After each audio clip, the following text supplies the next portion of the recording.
fish, but the beach is fantastic. All right, we are right at 7 o'clock, so I'll call tonight's city council meeting to order.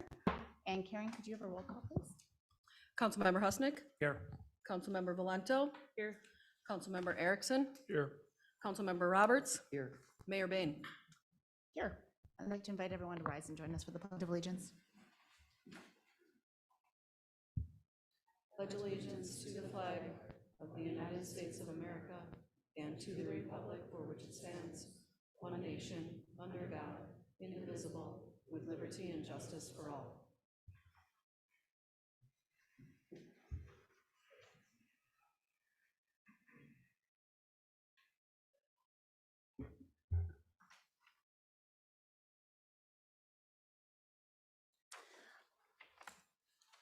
Council, we have an agenda before you. I will entertain a motion to approve or any changes. I'll make a motion to approve the agenda.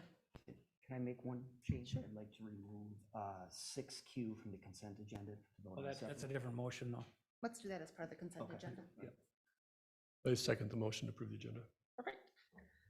We have a motion and a second to approve the agenda. All those in favor signal by saying aye. Aye. Oppose, and our agenda is approved. Our next item this evening is open forum. We have open forum at every council meeting. It is any interested party's opportunity to provide feedback on any topic of their choice. I will note, we do have 2 public hearings this evening. You are welcome to, at the front end of the meeting, give us feedback as part of that open forum if you would like, or if you want to hold your discussion until the public hearing. We do have a public hearing on the street right-of-way vacation and also the zoning text amendment for wetland banking. And so if those are the topics, you can either wait till the public hearing or speak now. And Karen, do we have anyone? One person. Perfect. Mike Burr, and again, you're welcome to speak now if you want to speak as part of the public hearing, either your choice. I'll wait. Okay, very good. Is there anyone else that would like to speak during open forum? All right, seeing no one come forward, we'll close open forum and bring meeting back to council. And council, for your consideration is our consent agenda. We have on tonight's consent agenda items 6A through 6R. Councilmember Roberts, I think you have an amendment. Yeah, I would like to remove 6Q from the consent agenda. Very good. We have and is that a motion? Yes. So we have a motion for items 6A through 6P and then 6R, removing Q. Is there a second? I'll second. We have a motion and a second. All those in favor signal by saying aye. Aye. Oppose, and our consent agenda is approved. Our next item this evening is consent agenda item, or former consent agenda item 6Q, and that is for the 1148 Broadway Avenue West, Mr. Car Wash Development Agreement and Access Easement. Is there any discussion on this item? Not hearing any discussion, I would move that council approve the development agreement and access easement as presented in our consent agenda. Is there a I'll second? second. There's a motion and a second. Any further discussion? Hearing none, all those in favor signal by saying aye. Aye. Oppose, abstain, Exception. 1 abstention. Very good. We'll move on to our regular agenda. And our first item this evening is our annual audit presentation. And Kevin, I'll let you kick us off. Good evening, Mayor and council members. Tonight I have Jackie Knowles from Bergen KDV. She was the head audit manager and helped complete the 2022 audit of the city's financial statements. So in your agenda packet, and also I put in front of you as well, there's 3 documents: the annual comprehensive financial report, the communications letter, and then a report on the schedule of federal awards, and also a report on legal compliance and internal controls. Jackie will be going over the results of the audit and summarizing those documents. And if you have any questions for her or myself after her presentation, we'd be happy to answer those. So Karen, if I could get her presentation up on the screen, and I'll hand it over to Jackie. Very good. Thank you, Kevin. Welcome, Jackie. Good evening. Thanks for having me.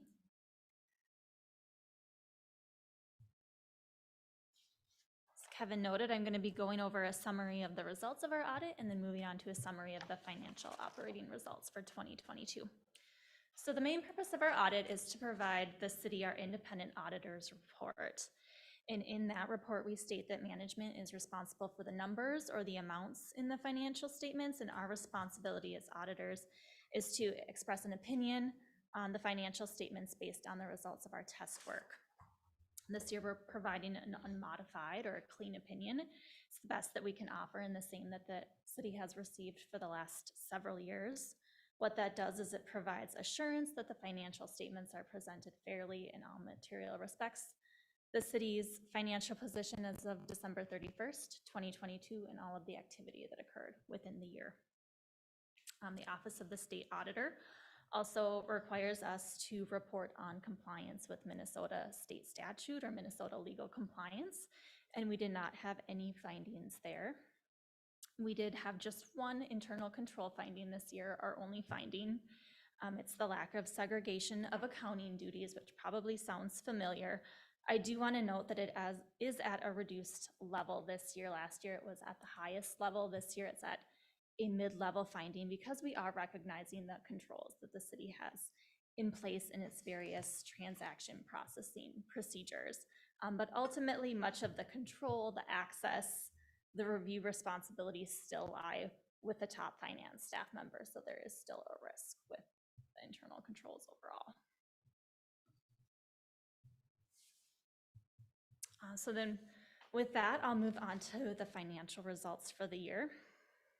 So for 2022, council approved a balanced or a break-even budget. Revenue for the general fund was projected at $10.667 million, while expenditures were authorized at the same amount. Actual revenues for the year in the general came in at about $13 million, so about a $2.35 million over budget variance, and that was primarily related to the ARPA money, or the Federal Coronavirus Relief Funds. Those were received by the city in 2021 and 2022, and they were all spent during the year, so they were recognized as revenue in 2022, but they weren't included in the budgeted amount. Expenditures equaled about $11 million. That's an over budget variance of about $344,000. The largest variance was in economic development expenditures related to temporary planning services. In addition, the general fund transferred out almost $2.3 million to the water fund for future capital infrastructure needs. So the fund balance decreased about $234,000 this year as a result of 2022 activity.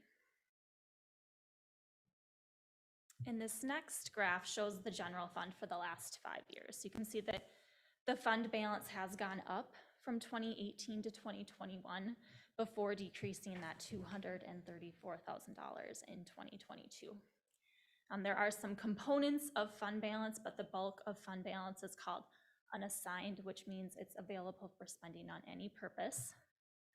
It's a little small, but that unassigned number in the green is about $5.944 million, and we like to look at that amount to see where it falls within the city's fund balance policy.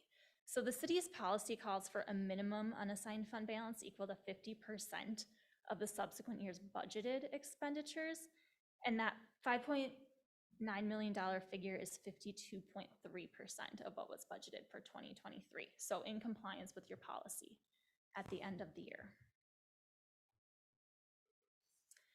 Looking at revenues, you can see that revenues jumped quite a bit in 2022 compared to previous years. And again, that was the spending of the ARPA money at the Federal Coronavirus Relief Funds this year. The remaining increase was primarily within property taxes due to an increase in the amount levied in the general fund. Looking at the city's revenue sources for the last couple of years, you can see how the spending of the ARPA money shifted the city's general fund revenue sources up to 21% of revenues in 2022 compared to just 5% last year. Looking at expenditures, in total, they were up about $1 million from 2021 to 2022, and there were some variances across most of the city's programs or functions. Almost half of that increase, or about 8% increase, was seen in public safety due to cost of living increases, step movement. Also, there were some increases in required fire supplies and safety gear purchases. as well as the amount of state aid that flows through the city and gets passed through to the Fire Relief Association. That was up as well.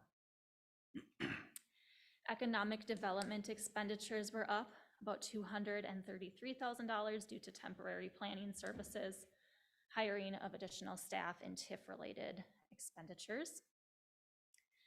Capital outlay, that was at $0 in 2021. That was up to almost $137,000 in 2022. That was related to the Castlewood Gulf Course Improvements Project. And then there were some inflationary type increases seen in culture and recreation and public works expenditures, kind of across the board. Fuel, salt, rental costs, supplies, those types of things were up across the board. And then one program that did see a decrease in expenditures was general government, and that was due to no overtime and a reduction in temporary professional service costs. So looking at the spending allocations for the last couple of years, overall very consistent. In the general fund, a little bit of a shift from general government to outlay and economic development due to the changes discussed on the previous slide, but the city's overall spending allocation remained consistent due to the city's budgeting approach. So then we'll move on to the enterprise funds, and first up is water. Operating revenues did decrease about 2.6%, and that was due to a decrease in usage, while operating expenses were up about 8.9% across wages and benefits, supplies, repairs and maintenance, utilities, so seeing the effect of inflationary increases in the water fund. But this fund is still reporting operating income.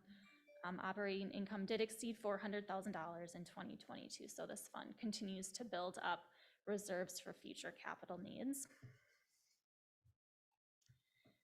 And the sewer fund also saw a decrease in operating revenues, again related to a decrease in usage. Operating expenses were up in this fund about 2.4%, and that was primarily related to an increase in the monthly disposal fees. This fund reported operating income of about $418,000 this year, so this fund also continues to build up its reserves. And then my last graph takes a look at the city's tax capacity, levy, and rates for the last 5 years. So overall, the levy has been increasing at a slower rate than the tax capacity over the last 5 years, resulting in an overall decrease in the tax rate since 2018.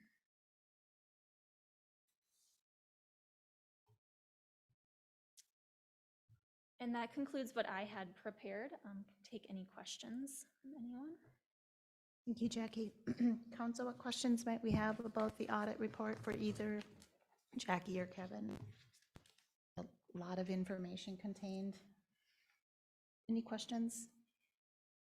Just a follow-up question on the noted internal control deficiency. That's been a repeat comment for multiple years, is that right? You mentioned it's gotten better. Is that a reflection of more people, more process? Can you just speak to the improvement? Yeah, probably more people, more consistent people, and just internal controls being implemented and followed as they were designed. Still a risk related with that top person handling some duties and being able to access things. But yeah, I would say consistent people and really following things how they should be. Understood.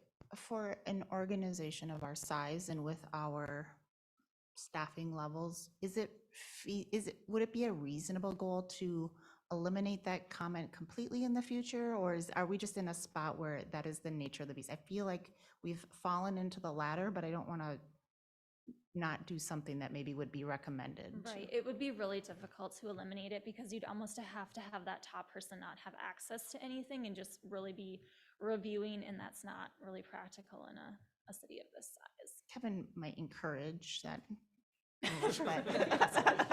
but maybe not practical. Okay, helpful. Other questions or feedback on the audit report? Requested action tonight is to approve the audit report, is that right? Mayor Bain, yes, it is. We usually just have a motion to approve the 2022 presentation and audit results. Any questions before we do that or follow-up discussion? I would move to approve the 2022 audit presentation and results as presented. Second. Motion and a second. Any other discussion? Hearing none. All those in favor signal by saying aye. Aye. Oppose, and motion carries. Thank you for being here. Thank you.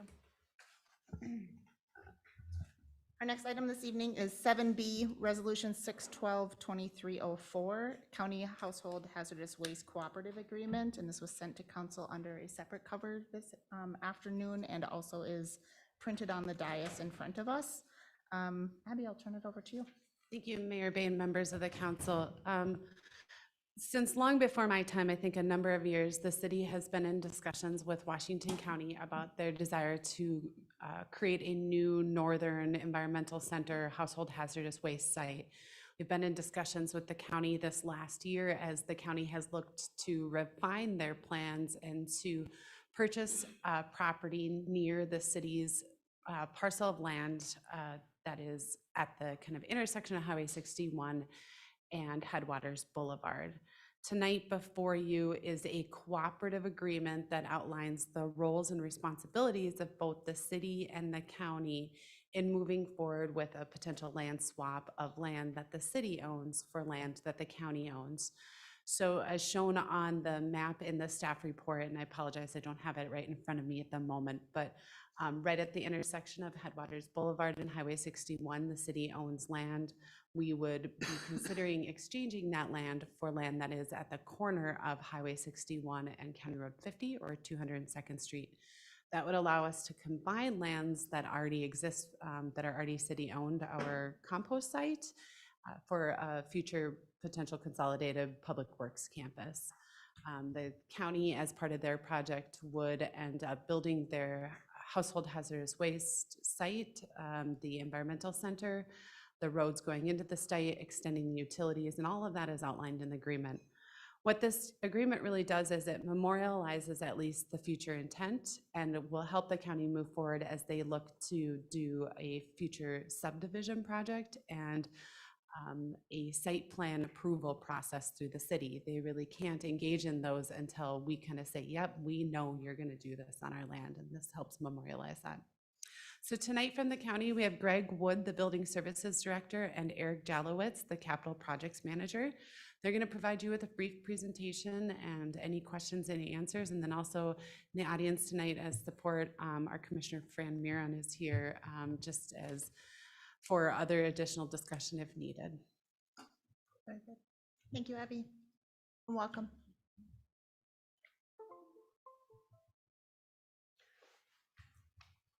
On.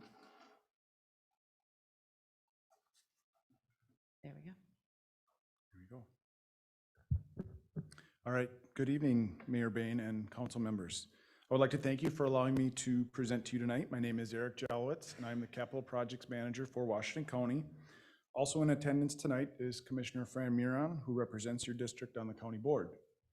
Today, I'll be providing that brief presentation on the proposed Northern Household Hazardous Waste and Yard Waste Project. Tonight, we'll review with you what services are being proposed in Forest Lake. I'll talk about the site that we are looking at for those services, and then finally provide the anticipated schedule for completing the project. So this image here shows our current household hazardous waste facility located in Woodbury. It was built in 2009, and the program has been highly successful. With the success of the facility, the county board recognized the need to provide equitable services on the northern end of the county. Planning has been ongoing to fill that need since 2017, with a goal to have all county residents within a 25-minute drive to these services. County staff and the City of Forest Lake staff have been working collaboratively over the past few years to determine a possible location. The partnership has been extremely positive, and it has led to the proposed agreement that is in front of you tonight. As we look at the current operation in Woodbury, looking at this picture, on the right side of the picture is the office side of the facility, which has offices, locker rooms, conference rooms, and a free product room, which I'll explain a bit later. On the left is the operations building, where dropped off materials are stored temporarily prior to shipping out for responsible disposal. And then in between is the drive lane where public will pull up in their vehicle and staff will unload materials for processing. So the proposed facility we are looking at in Forest Lake would operate the same way as the one you see here. So what is accepted at the facility? Mostly it's household hazardous waste, which are things like paints, stains, paint thinners, automobile fluids, aerosols, fluorescent bulbs, batteries, pesticides, fertilizers are all common examples. We also accept electronics, which would be like old TVs, computers, cell phones, and microwaves. We do accept household sharps and organics, such as food scraps, and then also bulk recyclables, which are aluminum, copper, paper products, the same things that you see as in home recycling, but we can accept much larger items at this location. So all of these items are accepted from all Washington County residents and residents of adjacent counties with reciprocity agreements at no cost to the residents. The items are processed. They're determined if they can be reused. If items can be reused, they are offered in the free product room. And if they're not reusable, the items are processed and responsibly disposed of. A few additional services that are offered are shredding events for destruction of household documents, which those events occur periodically. The free product room I mentioned, where items that can be reused are placed for the public to take at no cost. And then there's also tours offered for schools and other groups for educational purposes. So just to give a quick idea of the volume of items that we collect, in 2022 at the Woodbury facility, we collected 1.6 million pounds of household hazardous waste, 1.3 million pounds of recyclables, 1.3 million pounds of electronic waste, and over 200,000 pounds of organics. So those were all taken out of the waste stream properly and disposed of properly. To give you a little bit of an idea of what we've seen up in this area, earlier this year we did a 2-day remote event in Forest Lake at the Transit Center, the Washington County Transit Center, and we collected materials from over 1,100 drop-offs that day, or in those 2 days. So also being proposed on this site is the yard waste transfer program. So currently there is a yard waste drop-off site operating in Hugo under a temporary lease. With the addition of the household hazardous waste facility in the northern part of the county, we look to co-locate a permanent yard waste site with that facility. The proposed site we're looking at in Forest Lake allows for both of those functions on the same site, which is a great benefit for our operations. So what is the yard waste program? It is a drop-off of household yard waste, including leaves, grass, branches, stumps, again at no cost to residents. There is minimal processing that occurs on site, which is only chipping of tree waste. And there's no composting on site. All items are transferred off-site for those purposes. We would be open April through November and at times after any large storm events when that would be necessary. So just again, to give you an idea of the volume, in 2022 at the current site in Hugo, there were 19,000 drop-offs from residents and 4 million pounds of yard waste were collected.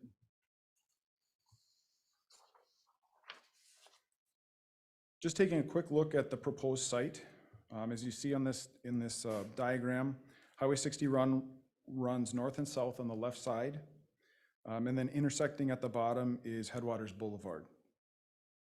So the Washington County Service Center, Library, and Transit Center are located directly across Highway 61 from this site.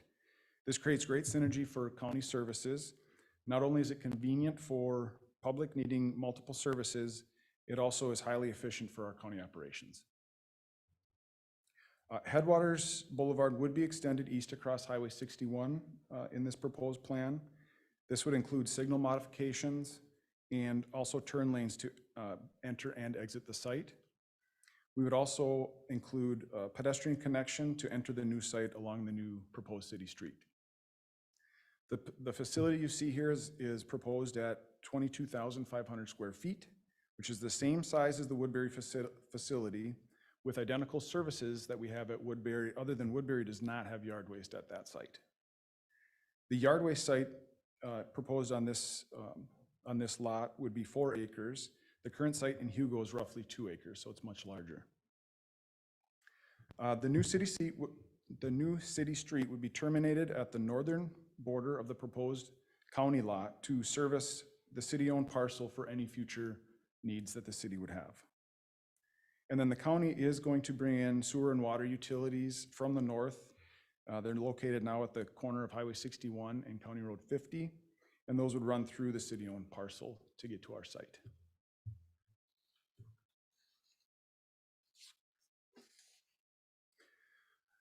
Before we talk about the schedule, I do want to mention here that the project manager for this project is Joe Welter.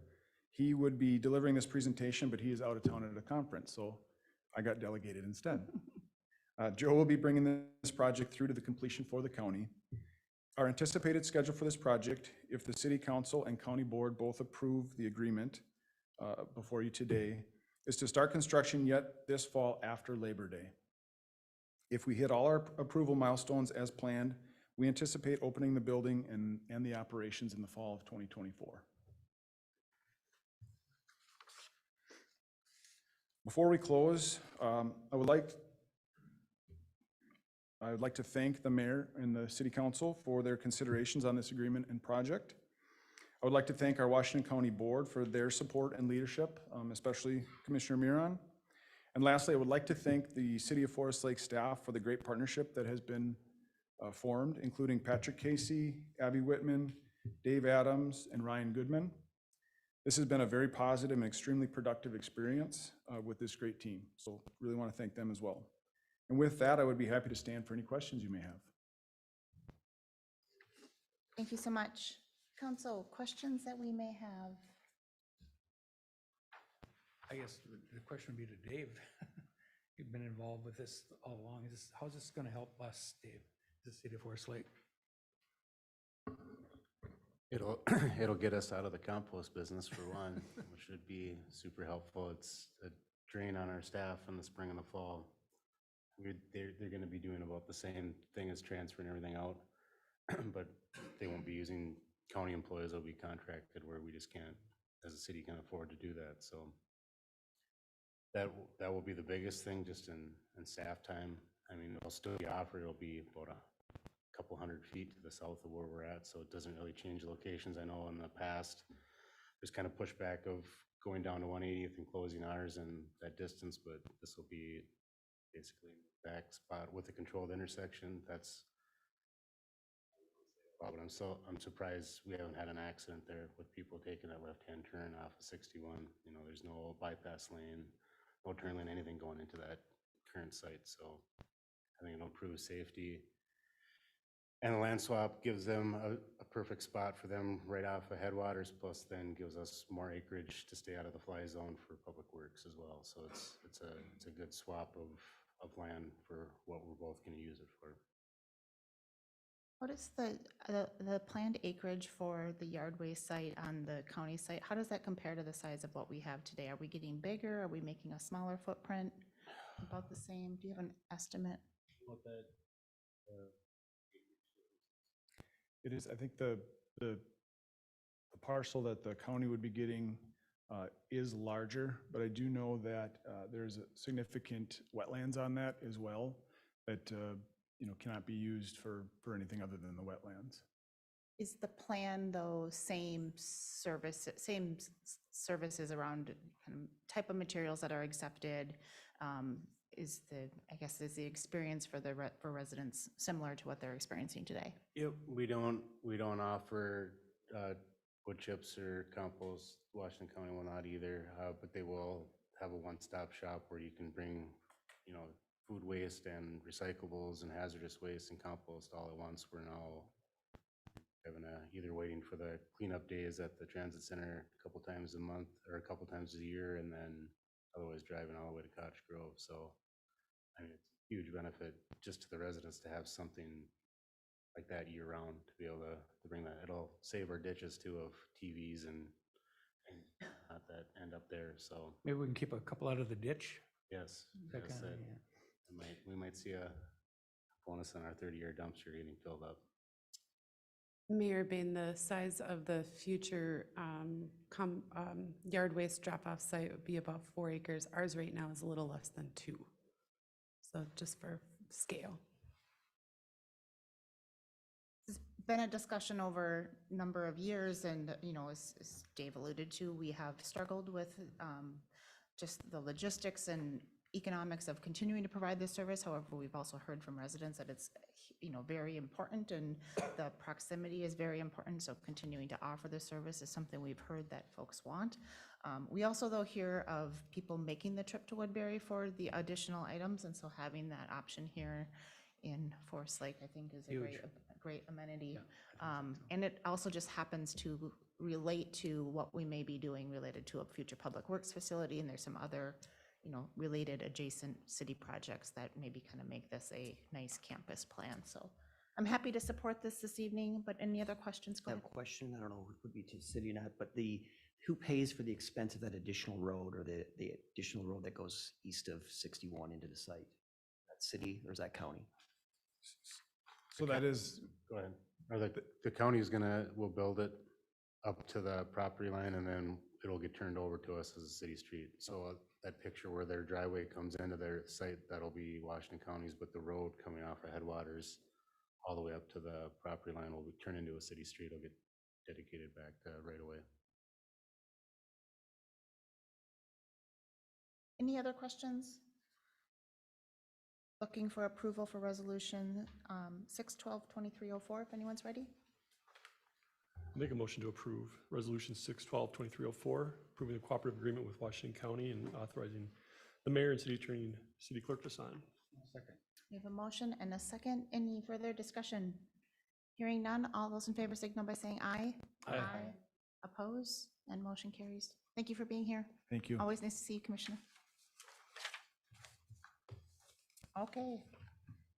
We will move on to our next agenda item this evening, which is item 7C, Resolution 6/12/2302, which is Interlochen Avenue Street right-of-way vacation. We do have a public hearing scheduled on this topic. If you are, that is what you are interested in speaking on this evening, we will have Abby present. We'll have some initial questions from council, and then we'll open up the public hearing and bring back to council for final consideration. And Abby, we're ready whenever you are. Thank you, Mayor Bain, members of the council. The city has received a petition from neighbors in the Kings Forest Hills neighborhood. Karen, you could put up just my screen really quick. I'm sure you're not all the most. Oh, sorry. I'm sorry. That's okay. There we go. For folks that aren't familiar with that neighborhood, that is just off the north side of the lake in between First and Second Lake. It was a property that was platted in 1927, and as part of that plat, we've got an Interlochen Avenue that kind of runs through the neighborhood that's never been developed. City code essentially, or state law essentially even defines that you need to find that there's no public purpose, there's no relationship to the existing right-of-way, it's consistent with no inconsistencies with the comp plan.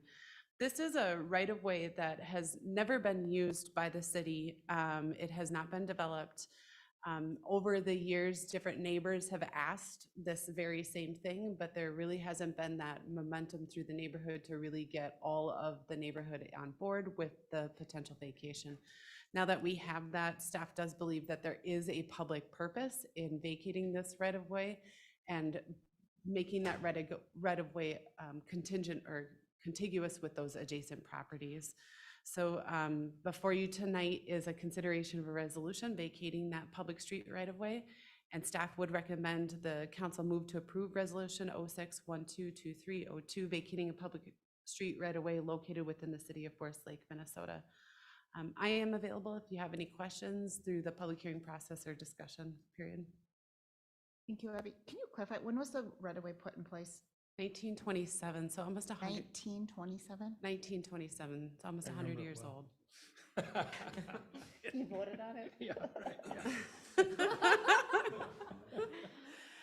Generally speaking, a lot of times we don't want to advocate for the disposition of public land. There might be a purpose someday. There might be a road to go through there, a trail, or utilities. This is one, we've recently done all the roadway utility work in the area. We've really found that there isn't a public benefit. It actually would really well serve that neighborhood. I understand that there are some drainage concerns, and this additional land area could really help those neighbors, help to their benefits, so.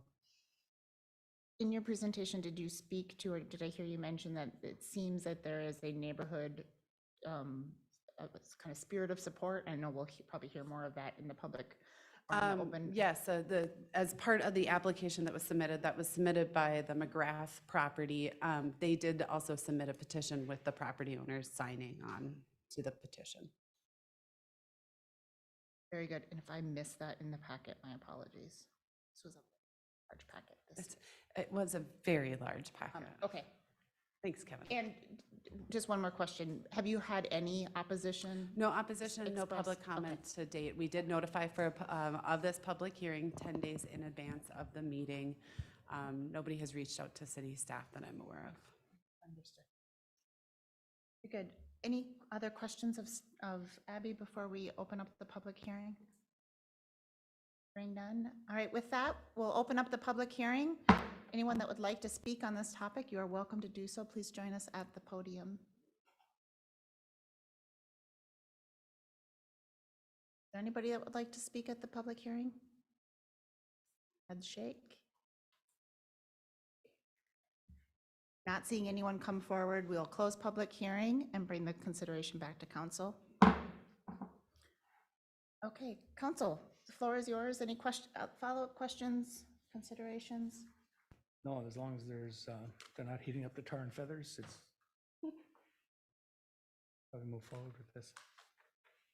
Yeah, we get asked this question routinely, so I'm just always hesitant to move forward and to just make sure that we've had the right process to ensure that there is consensus.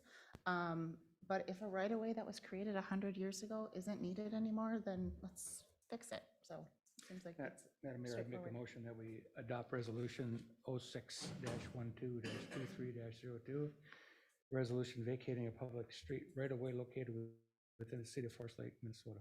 I'll second. We have a motion and a second. Any further discussion? Hearing none, all those in favor signal by saying aye. Aye. Oppose, and motion carries. Okay, we'll move on to 7D, consideration of resolution 6/12/2303, 1190 11th Street Southeast, the Forest Hills United Methodist Church Plan Unit Development, and we're continuing on with the IB show this evening. Thank you, Mayor Bay and members of the council. Forest Hills United Methodist Church would like to build an accessory structure on their property that is in the single-family zoned neighborhood. Just as to inform the council, it is an institutional facility, and places of worship in single-family residential zoning district do require a conditional use permit. There is no conditional use permit on file for the property. It's probably the church is just a part of a former township lands, and we inherited it when it came into the city. I don't know that to be true, but part of the request was for a conditional use permit, which the Planning Commission did approve at their, I think, May 24th meeting. Another little quirk in our code is it does indicate that whenever you have more than one building on a place of worship, a property for a place of worship, they do require a planned unit development. So as part of the May 24th Planning Commission hearing, they also did consider a planned unit development recommendation. As part of that planned unit development, the site is really what they're looking to do is propose a garage and pavilion structure across from their parking lot, well within its setbacks, well away from adjacent properties, and designed to really kind of get the look and feel of the adjacent building. So the garage would be just used for storage, and they'd have this kind of open covered pavilion area that they would be able to offer outside services, but also be available for community rentals or those sorts of things. Planned unit developments, you have the right to vary or adjust the city code. There's two ways that they are asking for deviations. One, in the single-family residential district, we say no accessory structure can be greater than 3,000 square feet. They are proposing a 3,750 square foot structure. Now, that being said, that's the entire structure. That's the garage space plus that open pavilion. The mass and the bulk that would be associated with another 3,000 square foot structure here is reduced some just because of that open air feel with the building. The other one is they are proposing pole style construction. So we've kind of gone through the code quite a bit to understand our code limitations with pole style construction. This is identified as part of the architectural standards for the city. And therefore, we don't believe that it's necessarily the type of construction of pole style building, but rather what those exterior materials are made of. The church is really designed this structure to be very respectful, not only of the site to match their existing building, but also that residential neighborhood. Been very accommodating in changing some of their material design so that they, like the lap siding, kind of one of those materials that very much is indicative of a residential neighborhood. Overall, when it comes to the PUD deviations, both staff and the Planning Commission think that these are very reasonable deviations from the city code. So generally speaking, the request is in conformance to the comp plan. There's no issues with the zoning code. Both the Planning Commission and City Council, or both Planning Commission and staff do recommend approval. We've drafted a resolution for your formal consideration of the final planned unit development for the property. I do want to note that in addition to that May 24th public hearing with the Planning Commission, the city also participated in a landowner neighborhood meeting. We let them host it here. That occurred on May 12th. We've notified the neighborhood. Nobody showed up to that neighborhood meeting. Nobody showed up to the public hearing. I think everyone is in support of this. So therefore, we would recommend that you move to approve resolutions 06122303, approving the final planned unit development for the property located at 1790 11th Street Southeast. Thank you, Abby. No public hearing on this topic this evening. We can just jump right to council discussion. Council, the floor is yours. Any questions you may have for Abby or of the project? Maybe I'm just curious, underneath the open air space, do you know what the plan is for the ground? Is it going to be just grass? No, it'll be concrete. Concrete for the whole Yep. thing? And point of clarification related to parking, did the project trigger any additional parking requirements, or are they able to? It did not, because we do have provisions for allowing for shared parking on the site. Additionally, because that building is serving as storage, it's actually accommodating more parking on the site. So there was no trigger for threshold for additional parking. Understood. I appreciate the applicants working with the city on design standards on a building that I think meets a nice a nice kind of threshold of, yes, it's storage and a pavilion space, but they did some design upgrades that make it match more of the neighborhood that it's in, so I appreciate that. Any other questions, considerations? It's pretty straightforward, really. I mean, there's no opposition to it in the neighborhood. Yeah, I think it'll be a nice addition. Very good. I agree. With that, I'll make a motion to approve resolution 6/12/2303, resolution approving final planned unit development for Forest Hills United Methodist Church. Second? There's a motion and a second. Any further discussion? Hearing none. All those in favor signal by saying aye. Aye. Aye. Oppose, and motion carries. Our next item this evening is consideration of ordinance 724, a zoning text amendment for wetland baking. And Abby. Thank you, Mayor Bay and members of the council. As the city council is aware, earlier this year, both the city council, the planning commission has held many different workshop discussions, and staff has sought direction for the formulation of an ordinance pertaining to wetland banking about a year ago, a year ago tomorrow, we enacted a moratorium to give us a moment to study wetland banking to determine whether or not that was something that was allowed in our code, and if it wasn't allowed in our code, if we wanted to allow it in our code, and if we wanted to allow it in our code, where we would like to allow wetland banking. A series of public meetings has occurred. Most recently, our Planning Commission held a public hearing on April 26th regarding this. At that time, the Planning Commission tabled consideration of the ordinance. They asked staff to continue to work with the local watersheds, other interested agencies, to fine tune any ordinances that would come back before the city. So since during that time, staff worked with both of our watershed districts, the Board of Water and Soil Resources, and our local conservation district in the review and of their comments and concerns, but also the development of a final draft ordinance that was presented to the Planning Commission at their last meeting.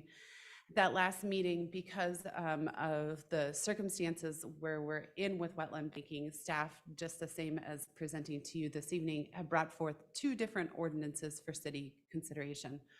One ordinance would allow for wetland banking under certain circumstances in the Conservancy zoning district. Our Conservancy zoning district is designed to protect our natural areas.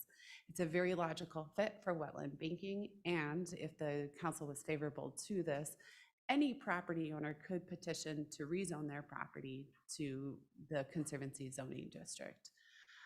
The other ordinance that's before you tonight is a ban on wetland banking within the city. This is actually both what the staff and Planning Commission have recommended approval of. And the primary drivers for this are there's a multi-number of factors. We are currently known to be 35% water. That doesn't include any additional wetland areas that are found during wetland delineations. And so the encouragement of additional wetland acreage is concerning. Now, some would argue this ordinance and wetland banking doesn't always create wetland acres. And that's true, but it can.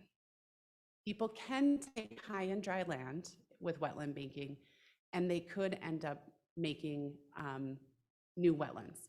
The ordinance as written, the one that would allow for wetland banking, explicitly prohibits the creation of new wetlands.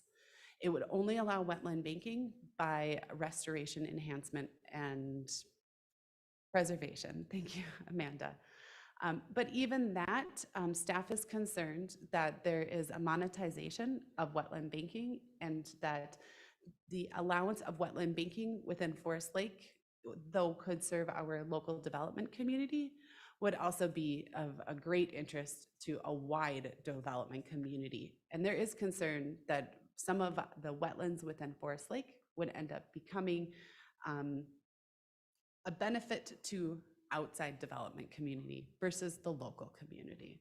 So before you tonight, like I said, is 2 ordinances. I note nothing in either of the ordinance would create prohibit a property owner from creating, enhancing, preserving, or restoring wetlands on their property. People will still be able to do that. We're just saying you can't make money doing it. Or staff and the Planning Commission are recommending that if we prohibit it, we just wouldn't be able to make money. And then nothing in either ordinance would prohibit a developer from mitigating wetland impacts anywhere within the community. So if you're a developer and you end up having an impact in the community, you can mitigate that impact somewhere in the community. We did get a couple comments since the packet went out to you. I think both of them were emailed to you. One was from, I think her name was Ruth. Just a quick second.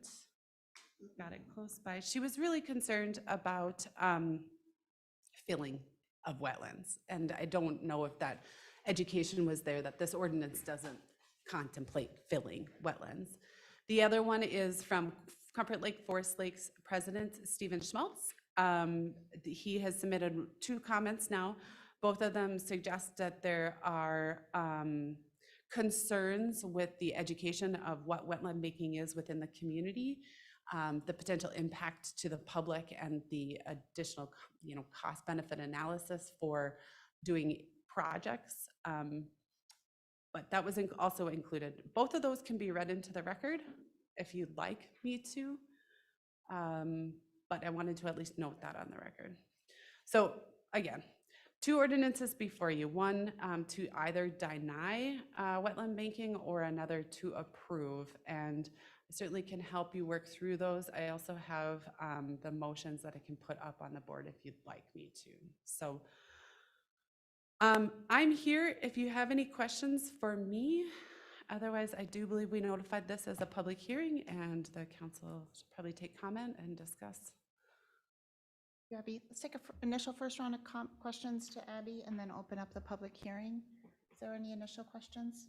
I guess I have a question. I mean, Comfort Lake Forest Lake Watershed District seems to have a consistent concern about this idea. So I'm just curious, can you speak a little bit to the dynamics of those conversations that happen between staff and the district? Sure. Why is there still seem to be this?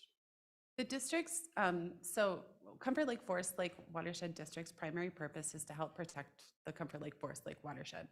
They are water resource oriented people, and their goals and their policies are designed to protect water resources. From a community development perspective, a planning and zoning perspective, we have to look at all of our resources. So we're not just looking at our water resources. We're not saying wetlands aren't important, and we're not saying wetlands shouldn't be protected. We're saying we're concerned with the monetization of the protection of our wetlands. We also need to protect our land. We are a community that does have land available for development, but it is very pockmarked with the wetland areas. And so what is that impact on our future development? We don't know right now. So I think one of the challenges that we've had, and it's been a very cordial relationship with staff at the Watershed District, they have one set of goals and we have another set of goals. We just have to think of a lot more things than necessarily just the water resources or the natural resources of the watershed. Some of their projects that they've worked on has been restoring wetlands. I think they're working on a pretty significant project on 97. A ban that we're considering, correct me if I'm wrong, wouldn't stop that, correct? Do they understand that? They do understand that. So our watershed districts are interested in wetland banking because of the monetization factor. You can create wetland banks, create new acreage, or you can take historic wetlands, restore them, bank them, and now you've got a potential revenue source for that organization. And so that is something that I think some watershed districts look at and say that is a benefit to the public of being able to have that revenue source. We understand that that revenue source is available. We have lands. The city of Forest Lake owns Bixby Park. It's a massive wetland. We could restore that, we could bank that, and we could have our own revenue source. We think right now some of those public considerations of what could happen in the unknown just don't weigh out that potential. Councilmember Hosnick. I don't know why they're opposed to this banning it, because the dirty little secret here is that if you have wetland banking in place, you can buy acreage from this bank in order to destroy a wetland over here. That's basically what it's all about. And so I don't think there's anybody on this board that's against the wetlands. We're here to protect our wetlands. And that's why I'm not sure why the watershed district is even in favor of continuing on with this wetland banking. And so just based on that, to me, it doesn't make sense. And especially when the fact that you're not creating another wetland to offset the one that you just destroyed, you're just enhancing an existing wetland. Okay, then number two, who pays for the ongoing maintenance that takes place after this is in place? You know, somebody's gonna grab the money and be gone. And then the city of Forest Lake's gonna be stuck with the maintenance that's continuing by law. We have to take care of that. Also, why would they continue to pay taxes on that property? They could just walk away, be done with the tax title. There's no way to ever restore that again. And so I'm a pretty hard no on this wetland banking thing within the city of Forest Lake because of that. And when you talk about us being 35% wet here, I don't see any reason to jeopardize what developable land that we have. So that's just my opinion, and I'm gonna stick to it. Question, under the option of allowing it under the Conservancy District, is the designation of wetlands still a permanent consideration? And it is a permanent consideration? Okay. Yeah, those lands, Councilmember Husnick pointed out something I didn't mention, but I think I've mentioned before to the council, that when a wetland bank is established and it's certified, the land is now forever going to be used for that bank. It's losing a lot of land value, and it is forever held in conservancy with an easement. And so that's what its life is for the rest of its life. Now, that being said, I get, maybe we, yeah, anyways. We just need to know all the facts, though. That's what we're looking for, all the facts. Are there any other questions of Abby? And then I do want to open the public hearing before we get too far into conclusions, but any other questions or clarifying points? I Go have ahead. a couple comments. I guess you made the comment of our land. It really isn't our land. It's a property owner's land. And I have a concern with us putting more restrictions on landowners than we already have on them. So that's a concern. The other part of it is that we kind of are an outlier here, where I don't think there's any other cities in the area that are doing this. This seems like a real hard no, or we're just, outlawing these things. And so that's our two different concerns for me, but I'm not, I'm open to hear other opinions. Do you want to speak to other municipalities? and There their consideration? are no other local jurisdictions in the metro area that are considering it, no. And the land is still available for sale if they decide to do that through the development process. And they wouldn't get any more for that land if they were sold it to, if somebody's going to develop it into wetland banking, than they would if they're going to sell it to a developer or whatever type buildings, whatever the zoning happens to be. And so somebody's going to have to convince me otherwise. Understood. Understood. Let's open a public hearing. Is there anyone that would like to speak on this topic? Happy to have you join us at the podium, and let's open up public hearing now.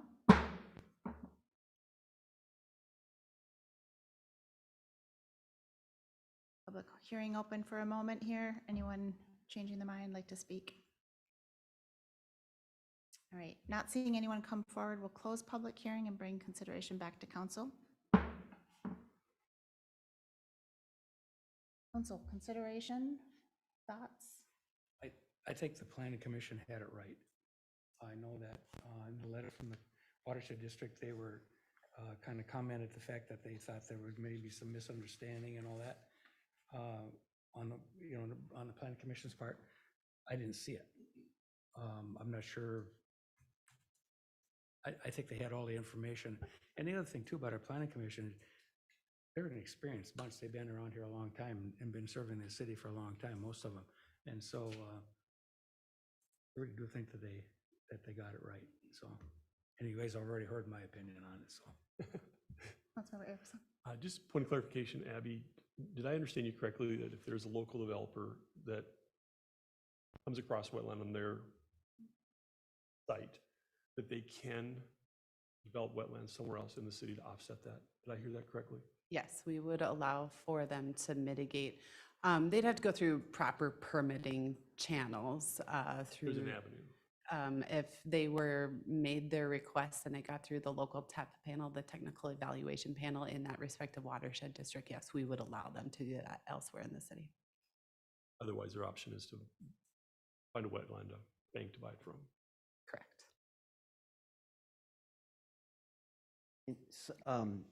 Is this, if I remember correctly, have we had multiple inquiries on this? Or are we just talking about this one property south of town down by 180th that's really spurred this whole thing on? The one property, and as a reminder, it is 360 contiguous acres, is the one property that we know of that we've received an inquiry, and that was the initiation of the moratorium. Those are discussions that occurred right as I was coming on board, and Nathan was here at the time, and the moratorium was adopted shortly after I had started. I don't know if additional inquiries have come through like Bolton and Mink or through Ryan, and we've kind of just said, we've got a moratorium going on. I haven't been tracking that. I'd be curious to know, like, what other decisions the cities had made in the past. Similar to, I think Scandia put a moratorium on solar panels because there were so many requests. And here we are we've gotten one formal request, and we're looking to put a ban on something. That's just a bit concerning for me. And I guess follow-up question then, can this be changed? If we find out that we're not getting the inquiries that we think we are, can this be reverted back? Oh, yeah, anybody can petition to change the zoning code. So let's just say tonight we enacted the ordinance that outright prohibited it, and there is a landowner that has multiple, wetlands or contiguous lands. They can petition to change the code, and we could go right back through this process again. Or the city, the council, the planning commission could initiate this, let's say in 5 years. We're running low on our own wetland credits and we need, to, do something. We can always revisit this in the future. Your question kind of gets at the heart of one of my concerns, is that we can change it back, right? We can lift and become less restrictive in the future. What makes me concerned, and I kind of keep coming back to this, I sound like a broken record, is the permanency nature of allowing it. That those projects that go in the ground when it's allowed, that's forever, and we can't change our mind. And I do appreciate, I think that, land management techniques and water management techniques, those things evolve. And if there becomes this hybrid, similar to what's proposed in the Conservancy District option that in the future works and is agreeable and is something naturally we should do, we should reconsider. What makes me concerned is that until we know what that is, the decision to put in a wetland bank, again, is permanent and irreversible, and allowing it to be monetized creates incentive that we are aware of a project, but creates incentive for it to happen in other areas. And it's the irreversible of the allowance that makes me pause of, do we know enough and are we comfortable enough with the hybrid type approach, or where it could be allowed, that we have a long-term maintenance plan, we know what the decision criteria are going to be. I'm just not there yet. And, we've had a moratorium for a year to study. If the recommendation is to continue the ban, again, because I don't have assurances on some of those other things, I'm inclined to ban it for now. Again, we can always reconsider that decision. Madam Mayor? Go ahead. The other consideration I think we ought to be thinking about is what the section of land, if it was into this wetland banking, what would happen with any future use of line or extending water or sewer or whatever the case may be to other projects around the area. And, we're up against our border. We've always had that area kind of set up for more commercial type work. So what would that do to our future planning? So I really have some very grave concerns about that. So I couldn't agree with you more, Sam, and the fact that even though it was one request, I think that's plenty for the staff and for this body to look into it and to put a moratorium on it and to question it. And the fact that it was 300+ acres of dry highland for development, and that's what we had planned, is concerning. And what you said, Madam Mayor, I am in favor of banning it. And what makes me, I guess, be in favor of it is the fact that it's an ordinance and you can always amend that. How does it hurt us to go with the second option, allowing it in the Conservancy District? I mean, there's, I don't know that it's inherently hurting. This is why staff kind of is in this position of bringing you to, right? We're saying, please, we wouldn't recommend you do this, but we'd say, if you're gonna do this, this is the only scenario we would ever say would be okay in the Conservancy District, not creating new wetland acres. Like, that is really important. It also gives a biconditional use permit. So it would give the city the potential right to review and interject ourselves in that review and development process. But to Commissioner, some of the counselor's points, it is a permanency thing. If somebody petitions to rezone land and it's consistent with the comprehensive plan, that's But That's from kind of a forever tax-based thing. standpoint, I mean, it's not terribly valuable right now, is it? what's that? That land, is it, I mean, part of this is like, well, let's not lose our potential tax base. I mean, right? let's just say, and I mean, let's just say it was a 100-acre parcel that's in agricultural land right now, and that 100-acre parcel went from agricultural zone to conservancy zone. You're gonna lose all of the tax revenue. Not, I mean, you might get some peanuts, you might get like, $50 a year or something. I'd have to look, but your conservancy zoning district, it doesn't have developable land, and when land isn't developable, it doesn't have an assessed value the same as others. I can look to see what the existing tax rates are on some of our agricultural properties, and what we'd be getting on them right now. So that's agricultural land that's in that conservancy district, is what you're saying? So right now, they're agriculturally zoned, and if somebody wanted to wetland bank a lot of the land area that would be eligible, I'm gonna get off the mic just for a second. Pull up the map. Yeah, I can. I will. All of this is agricultural. So our Yeah. whole western quarter of the city is agriculturally zoned. So of that agricultural zone, it currently is assessed at a tax rate for, rural residential or, But isn't the conservancy district the darker green? then the darker green, yep. That is the conservancy That district? is the conservancy So district. it's not the whole agriculture area you're just pointing out?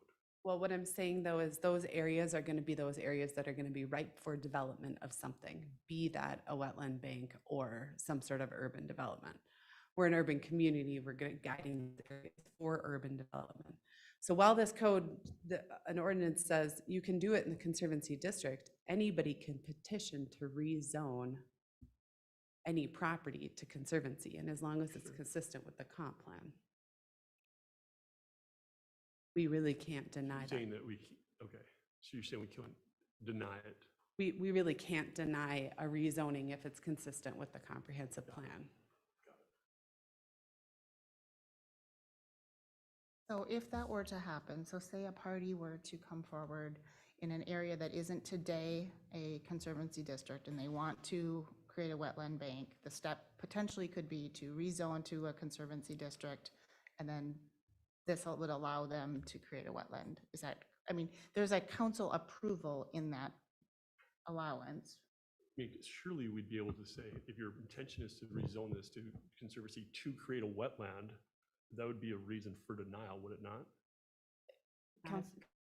Council, Your Honor, Council, that would be a reason to approve, because Conservancy District, the idea is it's property that is going to be conserved in some capacity. Exactly as Abby said, if it matches our comp plan or could be argued to match a comp plan, it would be difficult to find a non-arbitrary or capricious reason for denying the rezoning request.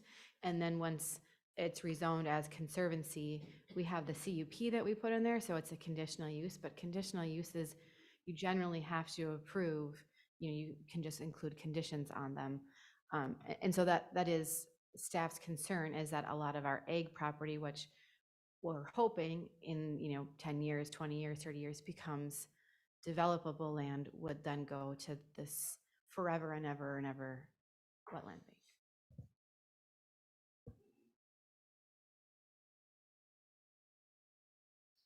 I get the challenge. I just find it fascinating. We've got so many developable areas that have wetland marked, but I thought a lot of times where there's a development, there's wetland, right? That we have to work around, which makes it difficult. Okay. And so if that's the challenge we face, then we're telling developers your only choice is to go buy wetland credits somewhere else because we don't want them here. Well, you could that- develop it you're here. right. You could develop it here. Council, that's inaccurate. A developer that is developing in the city of Forest Lake is able to do anything necessary to mitigate the wetlands on their site. So if I come in and I have 40 acres and I'm doing some sort of development on it and I have 5 acres of wetlands, I need to fill those 5 acres. I have no idea what I'm doing that I would get that through the TEP panel, but let's just say that I can. I get to do whatever is necessary to mitigate those 5 acres. So if that's buying credits from a wetland bank that would be established, Rice Creek has a very large wetland bank, perhaps I'm there and I'd buy credits from them. Whatever. If I happen to find a little piece in our conservancy district, that's a 5 acre, actually it has to be 10 because you're going 2 to 1, right? So a 10 acre wetland piece, I can buy that and I can make that my off-site wetland mitigation.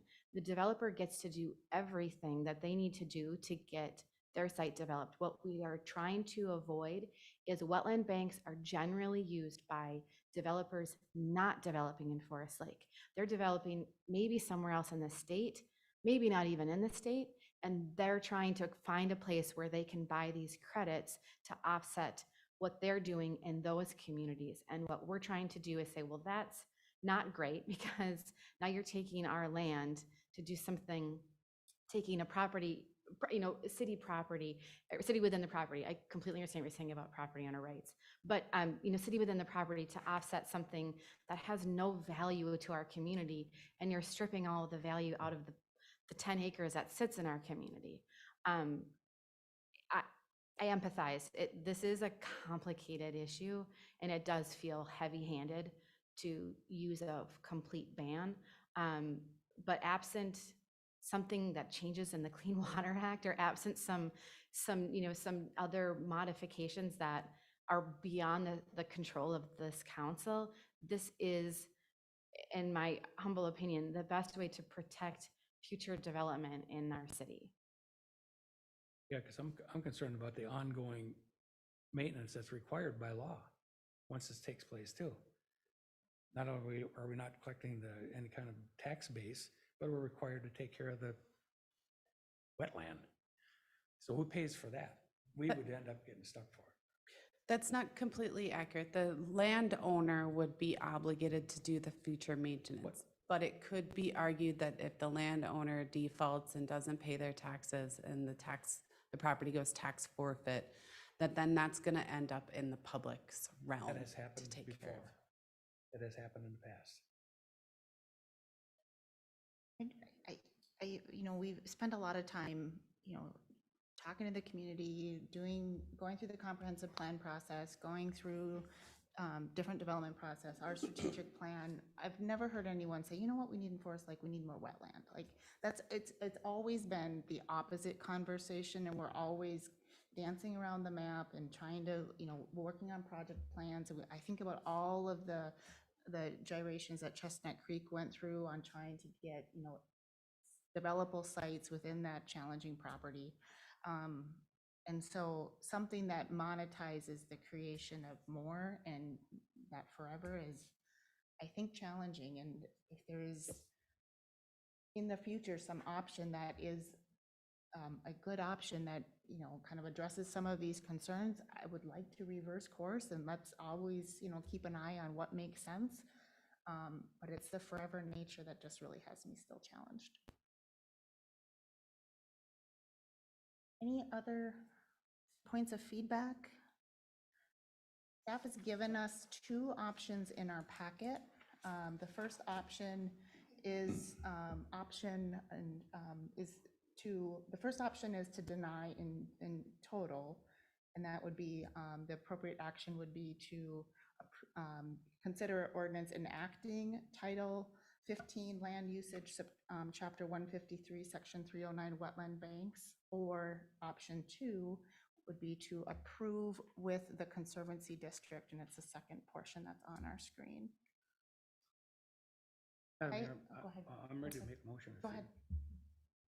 I move to approve the ordinance enacting Title 15 Land Usage Chapter 153, Section 309 Wetland Banks. I'll second. There's a motion and a second. Further discussion?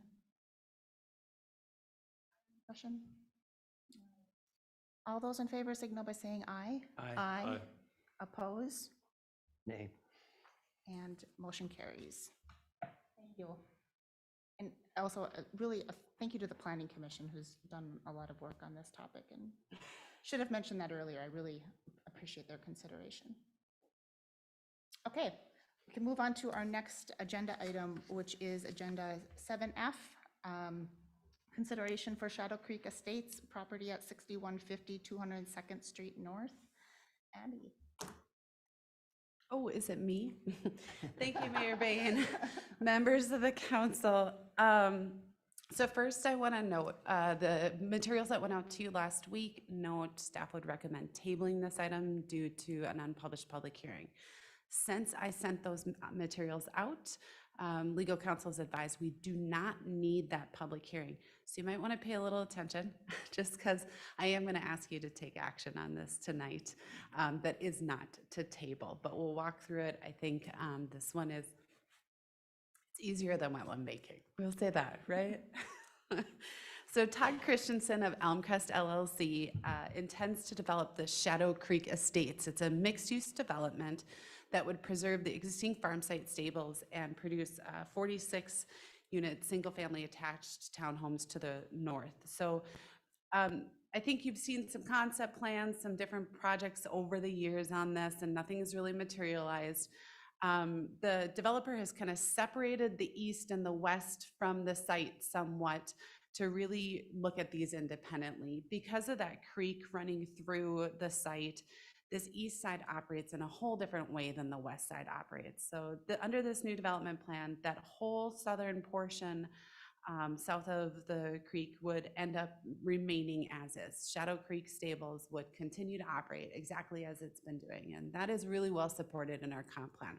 We want to preserve those agrarian businesses and those agrarian roots where we can, and this is one of those times. Up in that northeast corner, though, we'd be looking at doing that townhome development. There would be a single cul-de-sac or a single T road coming in and out that would come off of Goodview. No longer would the site connect through to 202nd County Road 50. The plans before you show that that would be a private road. We've discussed with the developer, even the planning commission, we've all said, no, that would be a public road. We need to maybe make some adjustments to that public road in the future, but that's one of the things that we'd be looking at.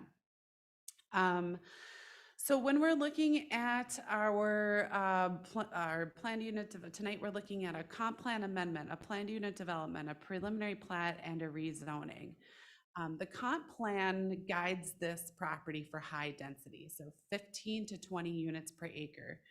Currently, the development, when we're taking out that stable site, really, oh, Karen, would you,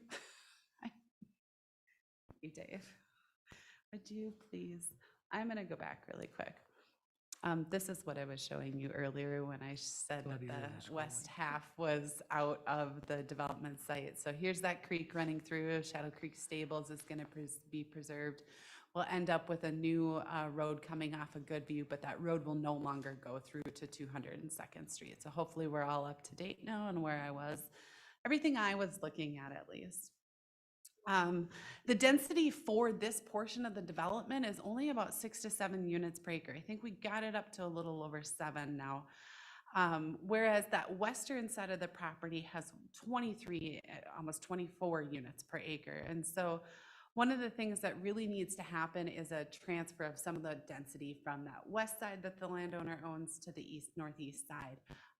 Contrary to the Planning Commission, we do need to end up following through with a comprehensive plan amendment on that. Again, legal counsel has helped directed on the processing of some of these documents that we would need to kind of memorialize how we do that density transfer from the west side. So we were from the east side to the west side. So we were guiding this for high density residential.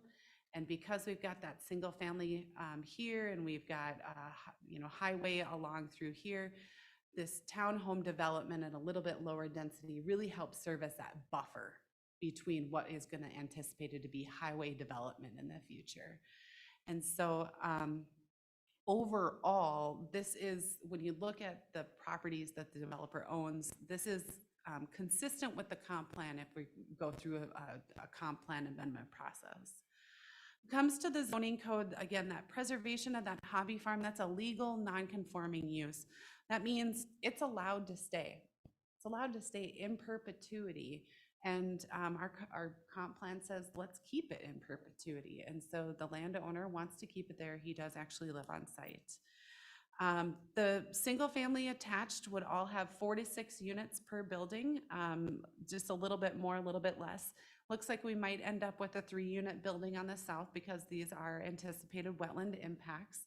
Developer is working through its Rice Creek Watershed District approvals right now.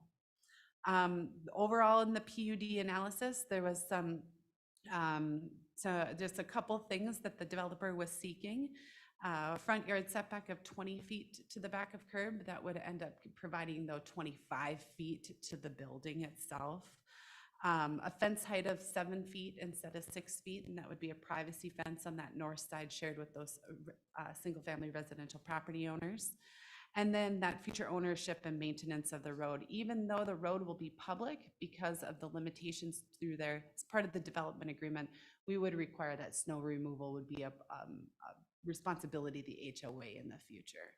The owner is favorable to that as well. Additionally, they do intend to meet our roadway standards for the width of this road. So overall, again, like I said, that MXR3 is what we would propose to rezone, is proposing to rezone this to. It's a great transition from that single family to that higher density that we're going to see eventually along that highway, either higher density or some mixed use. Some of those engineering comments, watershed district coordinations review required.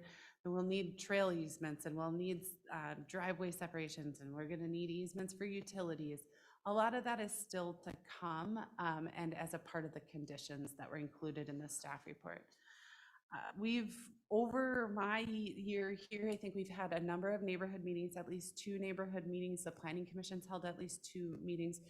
This is a redesign of a plan we all saw like last fall. Overall, this last neighborhood meeting and the planning commission public hearing, we've had very little comment. I don't think necessarily the neighborhood is worn out. I think the neighborhood has found that this is probably better than a high density apartment building behind some of these single family. And as much as we thought that it'd be good to put single family here once, it really just doesn't fit with the comp plan. And so overall, it's received more public support than some of the other plans along here. Again, this is not a hearing tonight. Although I haven't prepared any items for you, staff would make recommendations to approve the comprehensive plan amendment with conditions. And that condition is that it would be approved by the Met Council by the time of final plat. Approve the ordinance map amendment with the condition it wouldn't be effective till the time of final plat. Approve the preliminary planned unit development with the condition that the density transfer with the adjacent property would occur prior to final plat. And that the preliminary plat would be approved with conditions as recommended by staff and the planning commission, and all of those to be brought back before the city council in resolution ordinance format, memorializing your decision.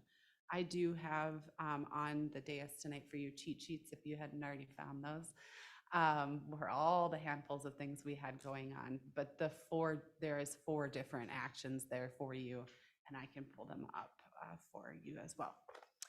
Do you have any questions for me? Logistics question, would you expect that the resolution that comes back on these items is just a consent agenda item, just Yes. memorializing it in a resolution? There's not additional information that's expected? No, Okay. there is one ordinance for the rezoning. We'd have to do just the 10-day notice that it would go out this week. And then I would believe that all of these would be on the consent agenda at your next meeting. And to be clear, I'm comfortable putting it on regular agenda if that's what makes sense. I just wanted, I was using it more as a gauge of how final are we on. And this isn't, I know it probably, especially for the 2 commissioner or counselors sitting on the ends, this isn't necessarily customary, but a lot of communities will do this. You'll take action, memorial final documents will be brought back. I did consult with Amanda to see if our legal counsel was comfortable with this. She is. You certainly can table it and we can bring back those formal documents. Tonight would just give at least that developer that assurance that they can keep moving forward with developing final civil plans and everything, so. Understood. Should we take questions overall and then maybe individual motions for each of the 4 items for consideration? Any overall feedback or questions? So I remember this came before us initially. So just to make sure I was understanding correctly, originally this was going to be single family, and then it was going to move into townhomes and then apartments, correct? It was going to be, it's guided in the comp plan as high density. And the developer came in and said, hey, I really like this idea of kind of feathering the density, right? Single family townhomes, high density. I said, you know what, I really like that too. I think it's a lot more palatable. I understand what we have in a comp plan. The tricky part was managing the density. The landowner doesn't intend to own the high density land that's adjacent to Highway 61. And so really separating these out and trying to find a density that kind of fit there, but that wasn't too intrusive with the neighborhood was really what ended up coming. The Planning Commission also had said, you need to get more density in here because you guys have heard this from me, our comp plan requires us to have greater density in some areas. So our thought is a comprehensive plan amendment would help keep a little bit higher density from that single family in that northern corner and really push that density to those two highways. Any other comments? Is there a turnaround on these streets? I mean, is it gonna be okay for garbage trucks and fire trucks to get in there now? A fire truck, yes. So both of them would end up using that hammerhead design. It has been approved by our fire chief. We didn't check with the trash company, but generally if our fire trucks can get in and out, the trash trucks can too.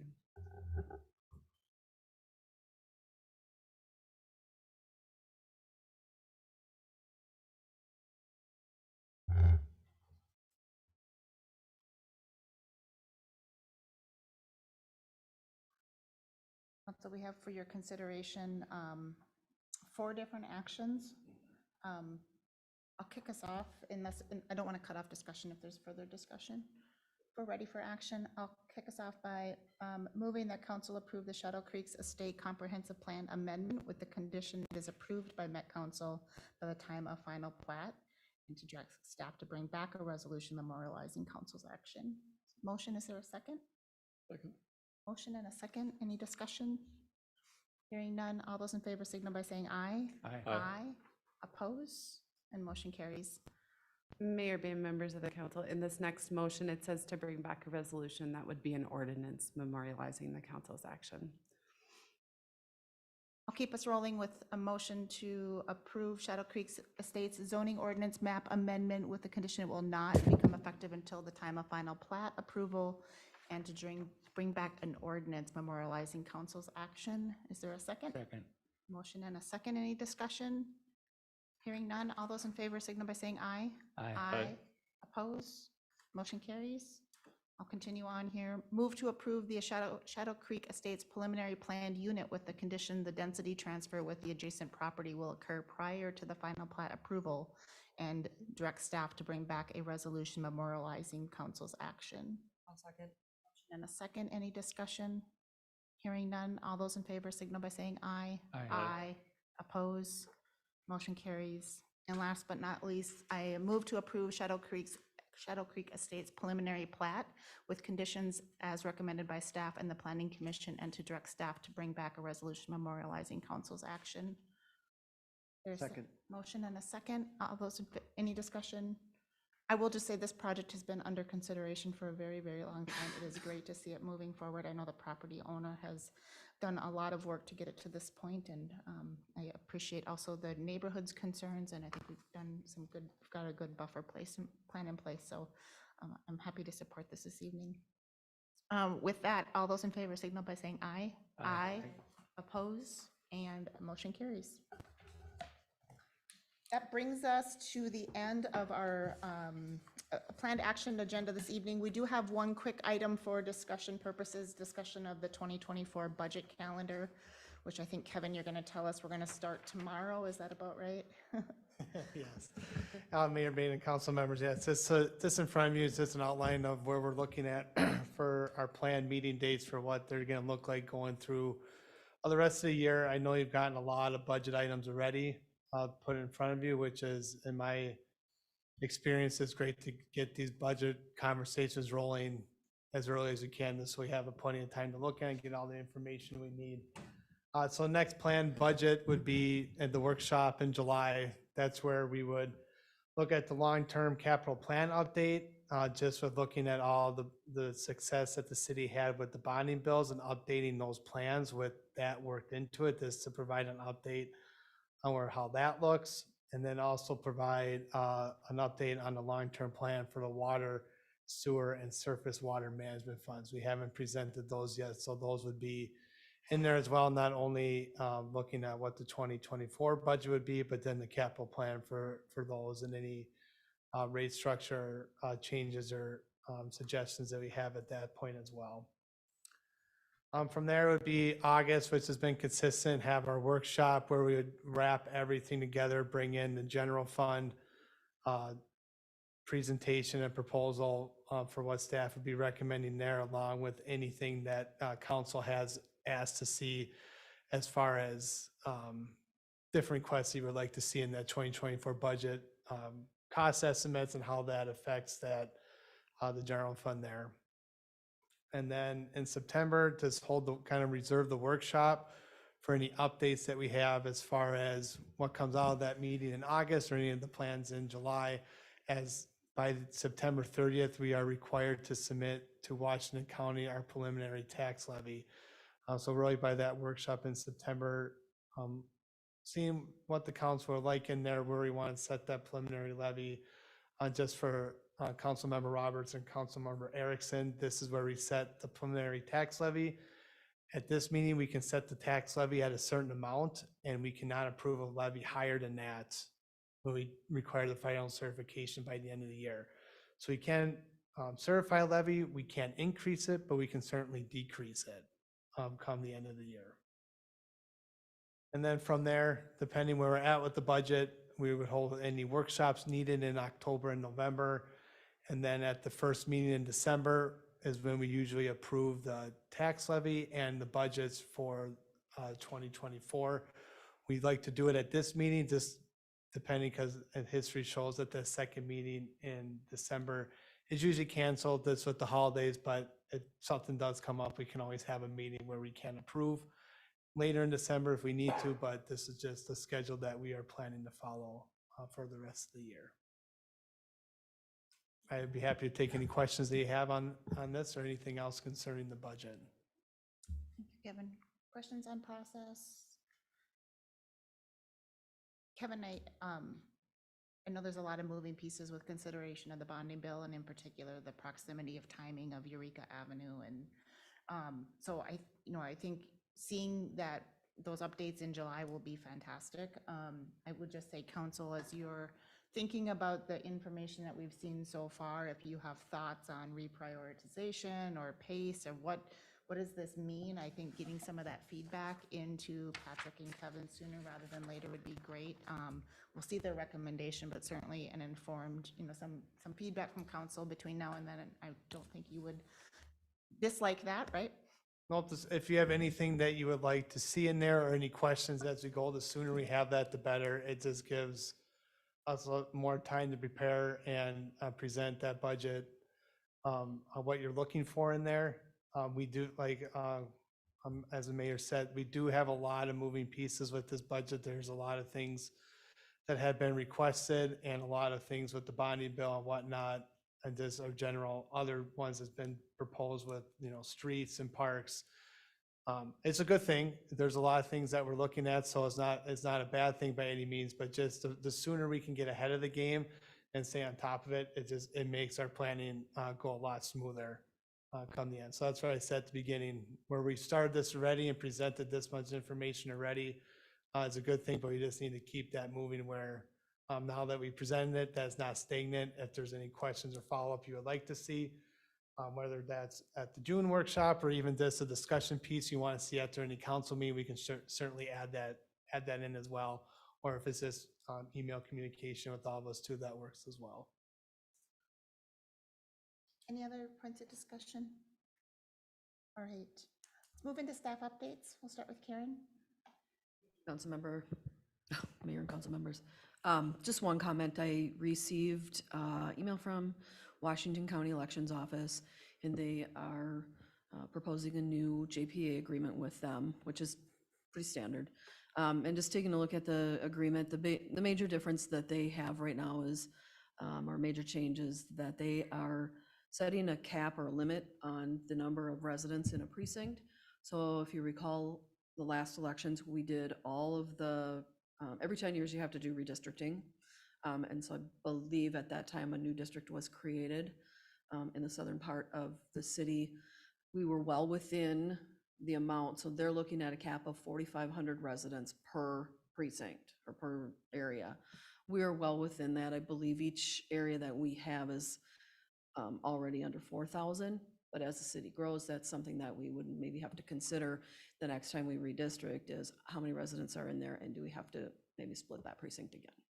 So, yeah, so I'll take a look at that a little more thoroughly to see what this agreement is compared to what we currently have in place. But that was the major change. Thank you. Dan? Mayor, members of the council, I have just one update tonight. Want to let council know that I have been appointed as the next city administrator for the city of Lindstrom, which means my last day with the city of Forest Lake will be July 5th. Do want to let council know that between now and my last day, I will be working to close out and prep all of my projects that I'm currently working on, whoever takes over. So I'm trying to leave a clean desk, or as clean as I possibly can. I do want to mention that it is definitely bittersweet leaving Forest Lake, but Lindstrom really is an opportunity that I could not pass up.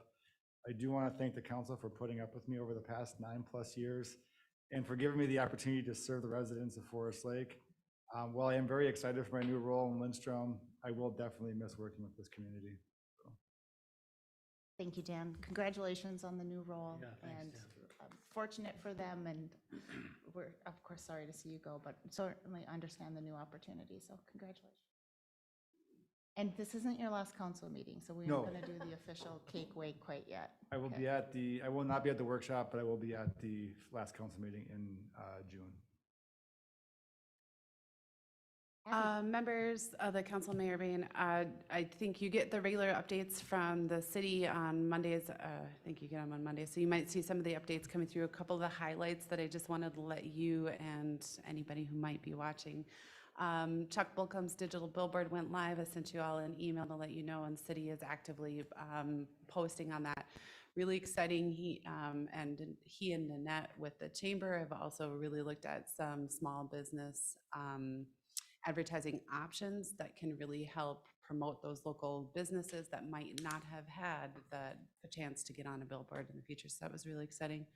Also met last week with representatives from Hugo, Lino Lakes, Anoka, and Washington counties to discuss I-35 corridor planning, and specifically the future development of Elmcrest Hornsby.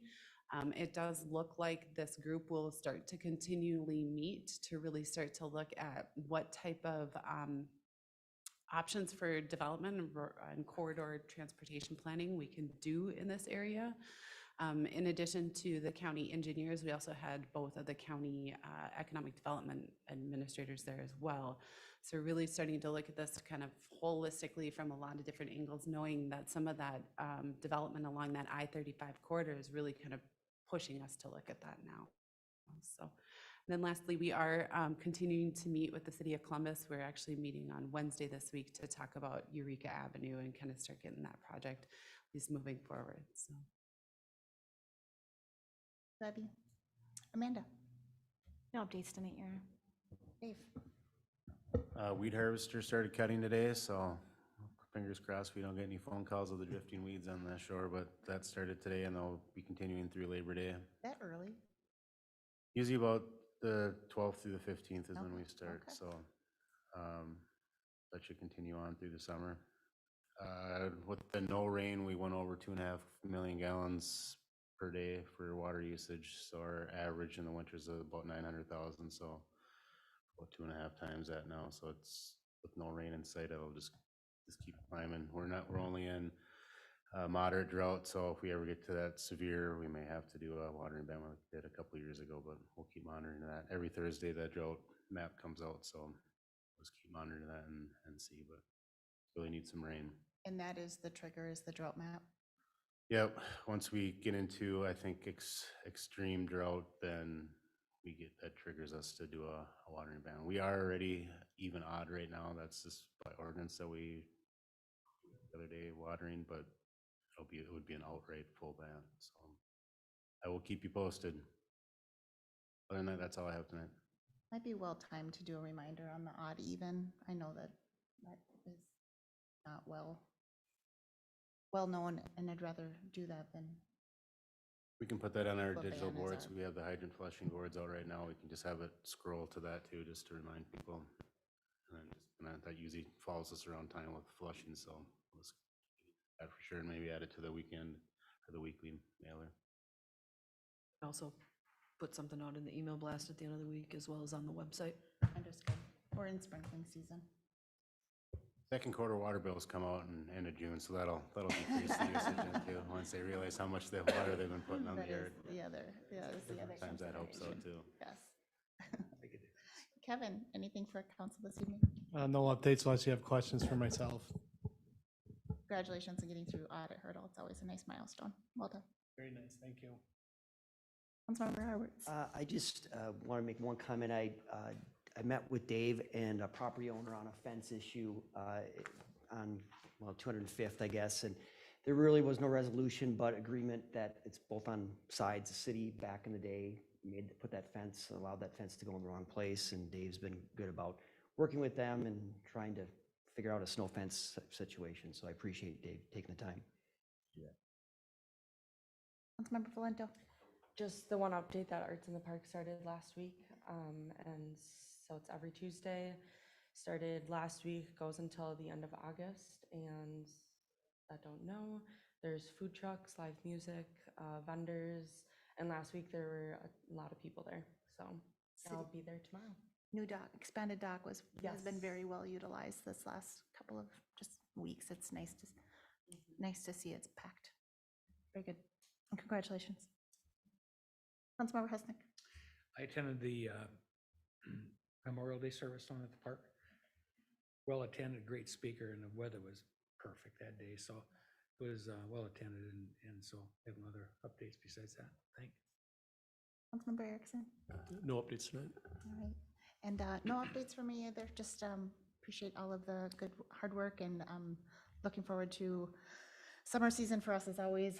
Lots of certainly summer fun, also lots of budget hard work. And so as we go into that season, I appreciate everyone's hard work and getting us to a good answer come September and again in December.